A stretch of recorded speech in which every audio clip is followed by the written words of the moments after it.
pertama adalah Nogo di era Madiun dan Dolok di era Pajang. Saya pengen tidak ada pembodohan di dalam dunia perkerisan, terbuka. Iki sepuh-sepuh, iki anyar-anyar, kamardikan yo kamardikan, STW ya STW.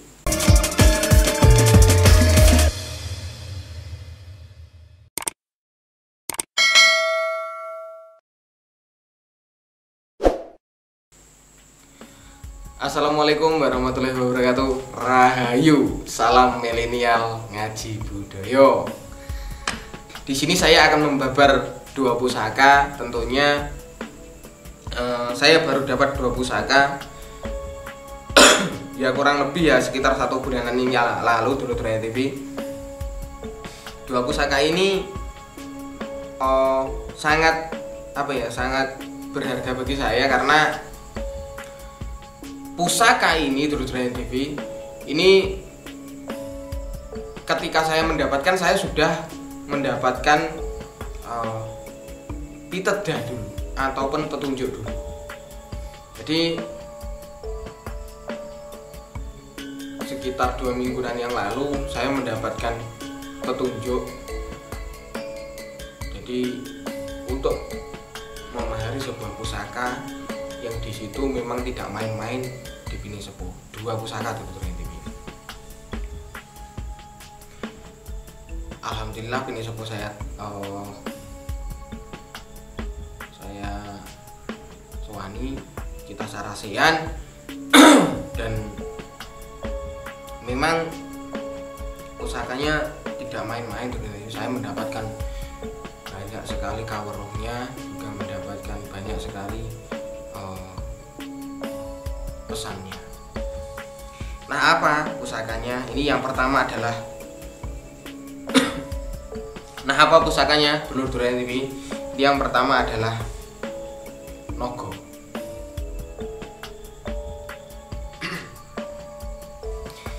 Nogo. Nah, ini Dulur-Dulur TV. Naga ini adalah ada beberapa penyebutan. Ada yang bilang ini adalah Nogo primitif, ada yang bilang ini juga Nogo siluman. Yang terpenting adalah pusakanya tuh. Kalau pusakanya sudah indah seperti ini, sudah pakem seperti ini, dan ini wingitnya minta ampun. Jadi rinciannya di bagian gandeng ini ada relief naga, terus ada seperti ini, ada lingkaran seperti ini tembus, ada serawean, ada greneng.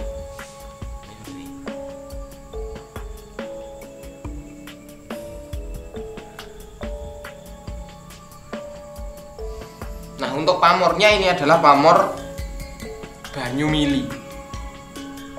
Pamornya banyu mili. Estimasinya adalah Madiun. Saya mendapatkan pusaka ini, saya mendapatkan tidak cuma-cuma Dulur-Dulur TV. Saya memahari juga sudah tinggi sekali.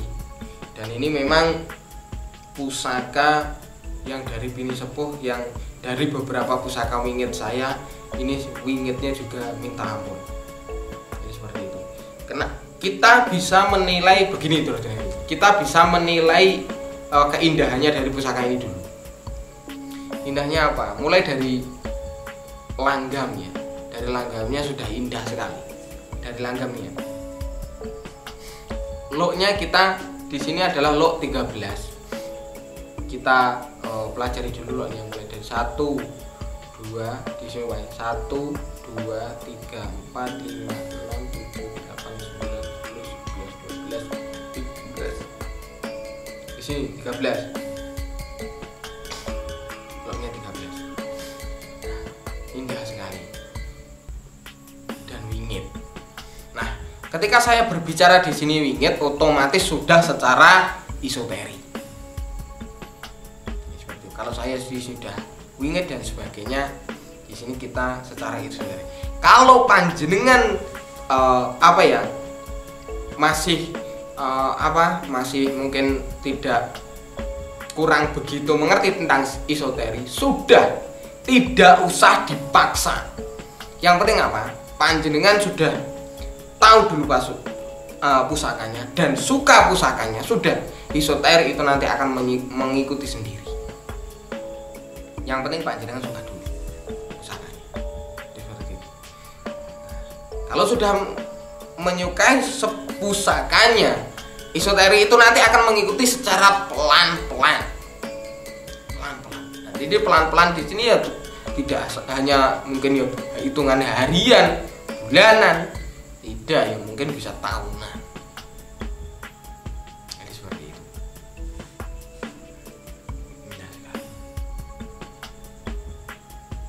Nah, ini gini, dulu-dulu TV, nogo, relief nogo itu banyak sekali. Banyak sekali, ada yang nogo nogo rojo, ada sebagainya. Banyak sekali pokoknya. Nah, cuman kalau nogo-nogo yang sudah di situ reliefnya itu sudah berbentuk naga, menurut saya itu memang indah, sangat indah. Tapi untuk lebih ke kewingitan jauh sekali yang dengan irama Madiun, jauh sekali. Karena saya menanting nogo itu banyak sekali yang saya tanting dan saya rasakan sendiri ketika saya merasakan energinya. Itu memang yang paling kuat adalah di nogo di era Madiun. Di era Madiun itu energinya luar biasa. Kalau kita berbicara tentang isoteri,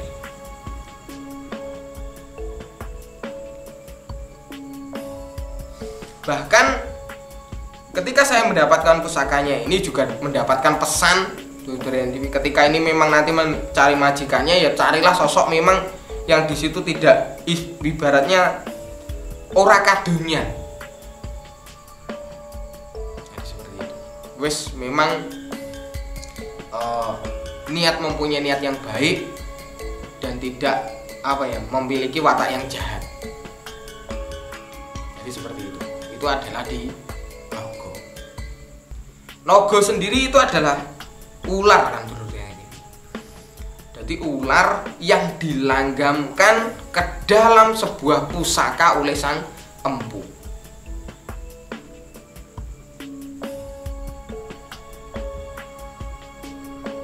Indah sekali.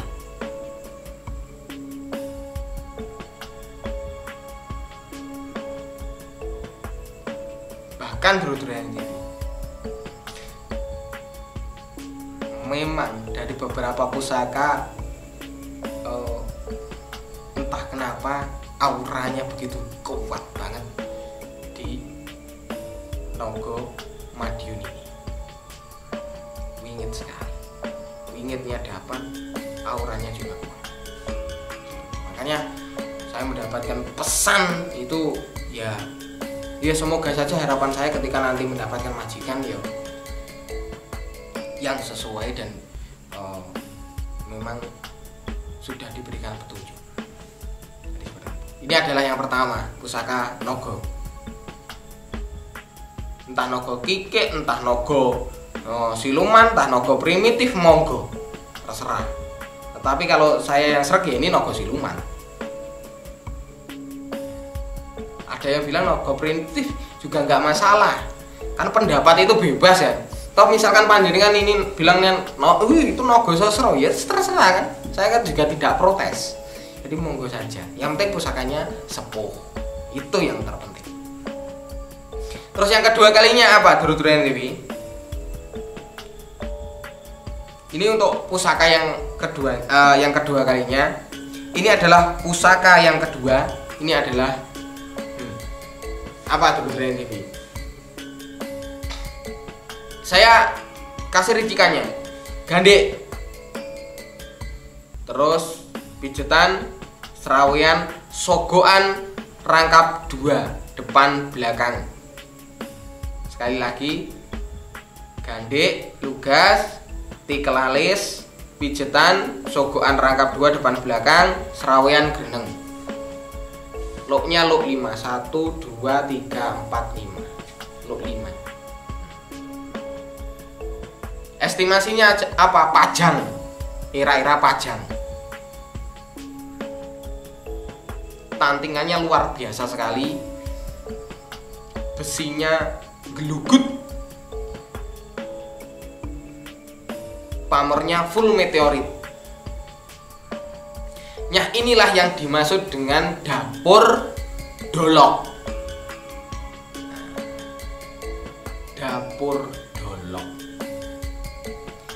Dan kita tahu apa itu dolok. Dolok itu adalah sebutan dari jati yang masih, pohon jati yang masih muda ataupun yang masih nong. Gagah sekali kesananya.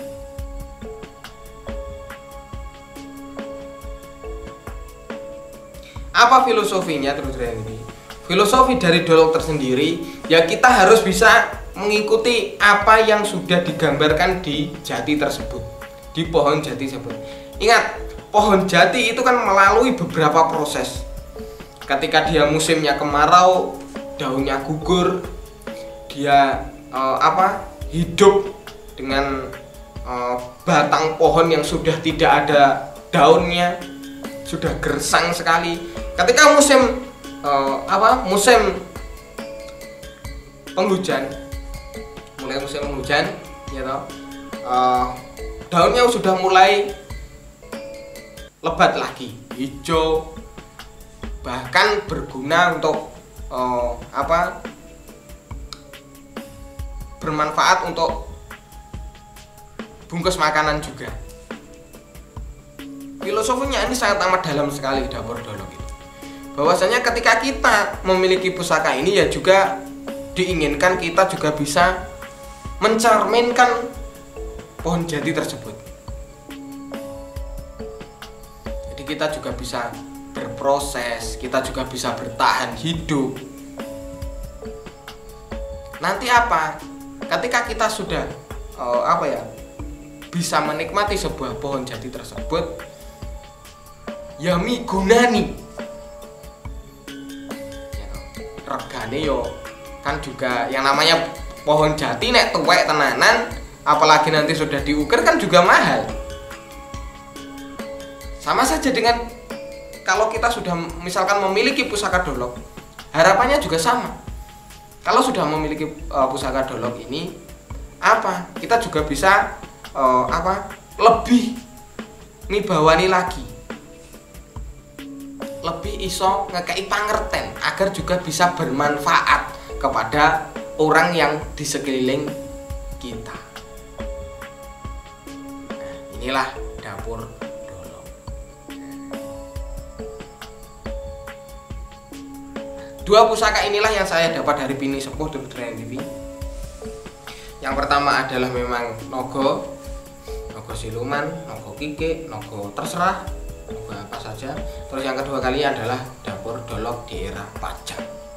Dua pusaka itu. Yang penting Duldrayan TV, sekali lagi, ketika ada berkeliaran suatu pusaka yang banyak, karena banyak sekali yang WA saya mengenai tentang betok kemarin. Betok ini ternyata hampir semuanya ala Duldrayan TV. Jadi gini loh, kenapa saya tidak memiliki betok? Sebenarnya saya ada, nanti segmen berikutnya saya akan bahas. Saya ini menanting betok ini tidak hanya 50 betok yang saya tanting, lebih dari 50 betok dan saya masih meragukan semuanya. Masih meragukan semuanya. Karena apa? Kalau kita berbicara betok ini, kita ini berbicara era kabudan yang usianya sudah beratus-ratus tahun. Jadi seperti itu. Jadi tidaklah mudah. Misalkan dibanggakan ini asli, ini lah, saya bilang gak asli. Karena apa? Kita juga harus melalui uji coba tersendiri kok. Kita harus uji coba lab dan sebagainya. usia kadar usia besinya dan sebagaimana. Tetapi kalau kita mau mau melakukan hal tersebut, melakukan riset tersebut ya juga mengeluarkan anggaran yang tidak sedikit. Nah, apalagi yang prosesan yang ketika saya lihat saja sudah jelas kalau itu prosesan. Seperti itu masalah bedok.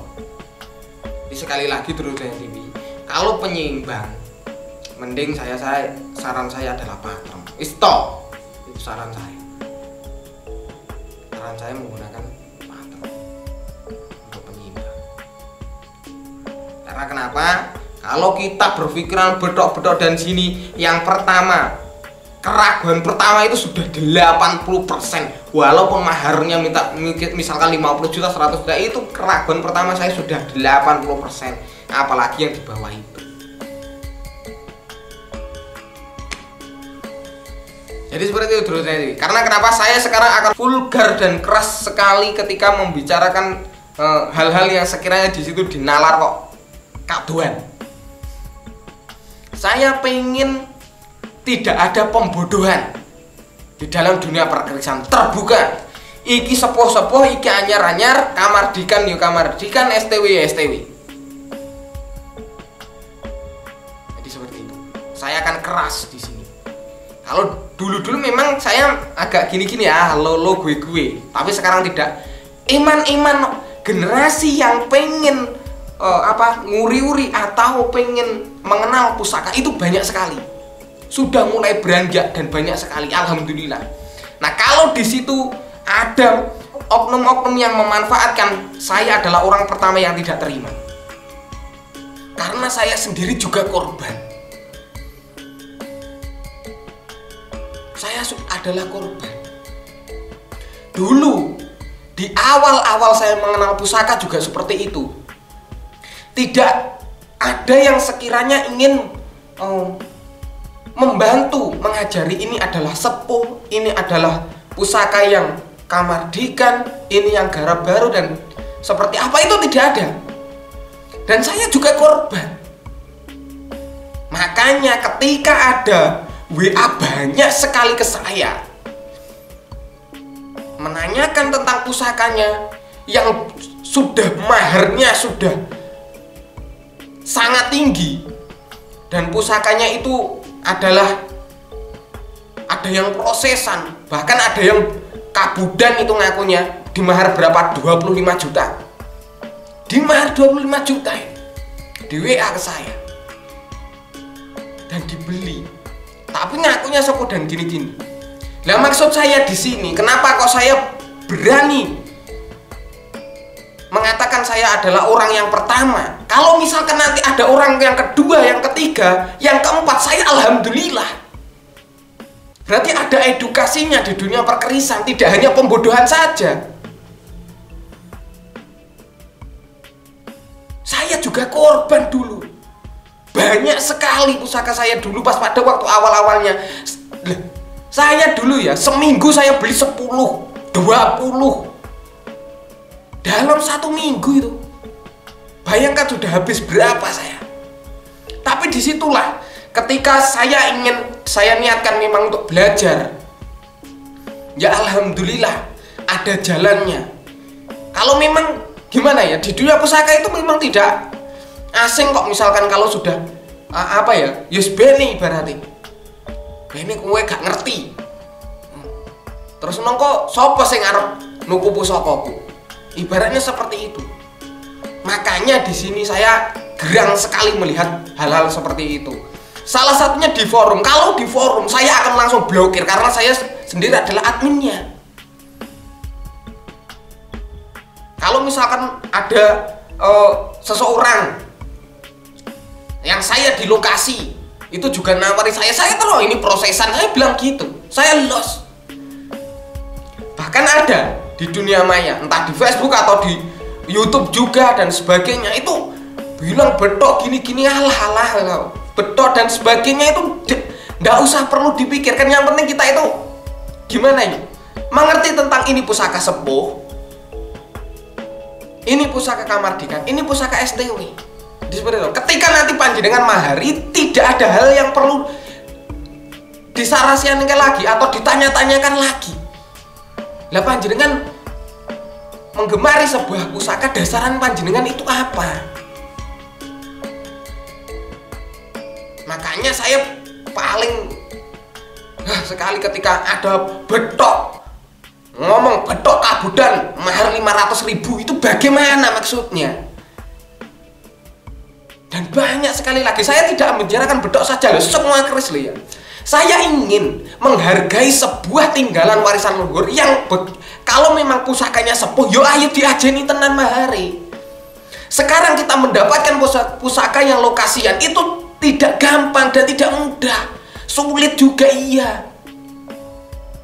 Maharnya ya juga sudah tinggi di lokasi. Jadi jangan merusak hal-hal tatanan yang tersebut.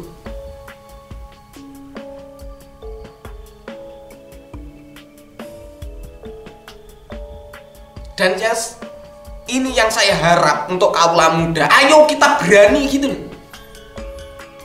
Kita berani, misalkan di sini ada teman. Misalkan ada teman ya.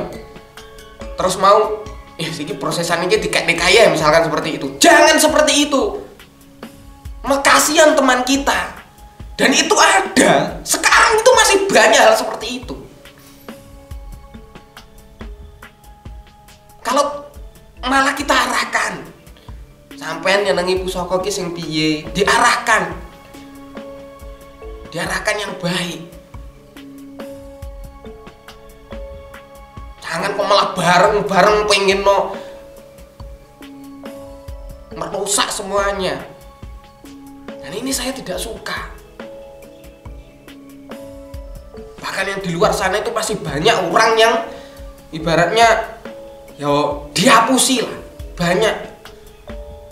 Tapi ya wis itu, panjenengan misalkan dihapusi sebisa ndak masalah, itu panjenengan jadikan pengalaman dan jadikan pendidikan dalam diri panjenengan. Jangan kok malah nanti gini-gini, tidak usah, ya wis lah ngelingi apa jeneng aku neng kene yo masih tahapan belajar gitu loh. Saya ini juga habis banyak awal-awalan dulu. Tapi ya tidak masalah, saya jadikan pengalaman. Nah akhirnya lambat laun saya bikin konten ini, saya pengen karena kenapa?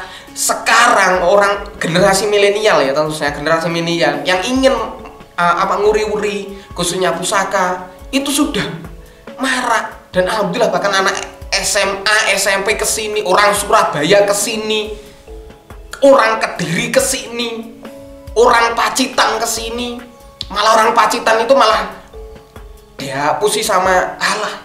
Ini saya tidak perlu menyebutkan, tidak pantas. Jadi inilah yang perlu kita ketahui dulu. Dan harapan saya pribadi, monggo kita berani keras. Misalkan itu kita ketahui kalau itu ada teman yang sebenarnya aku arep mahari pusaka iki piye. Kalau di situ memang proses ngomong kowe pusaka gak bener wis.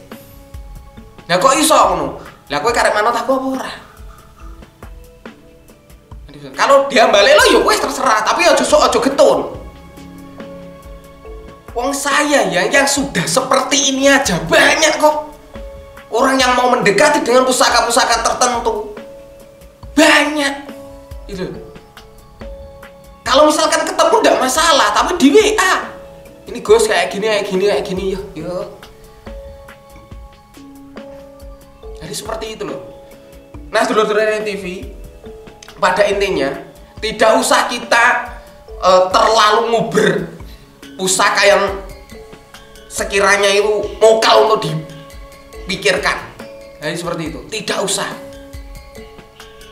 Ya wis, kita di era-era yang sewajarnya saja. Nah, jadi dulur-dulur TV, harapan saya ya beserta teman-teman saya, akhirnya dulur-dulur TV ada yang merangkul saya juga. Gus, sekarang kita buat misi. Jadi seperti itu. Kita buat misi, kalau misalkan di situ memang pusakanya tidak benar ya kita ngomong tidak benar. Jadi seperti itu. Jadi harapan saya semuanya saja kita membangun karakter generasi muda ini mengenal pusaka itu tidak usah yang benar. Kalau ini pusaka sepuh ya kita bilang ini adalah pusaka sepuh. Jadi seperti ini. kita bilang sejujurnya saja, ini pusaka lokasian dan sebagainya. Tidak usah hal yang aneh-aneh, mengenal budor sama gini-gini, hal-hal wis tidak pantas hal seperti itu. Jadi seperti itu. Nah, dulu Trend TV semuanya, mungkin pembabaran ini saya akhiri ya. Semoga saja hal ini bisa menjadikan kita semangat dalam nguri-nguri budaya, khususnya adalah Tosan Haji. Jadi seperti itu. Rahayu. Assalamualaikum warahmatullahi wabarakatuh.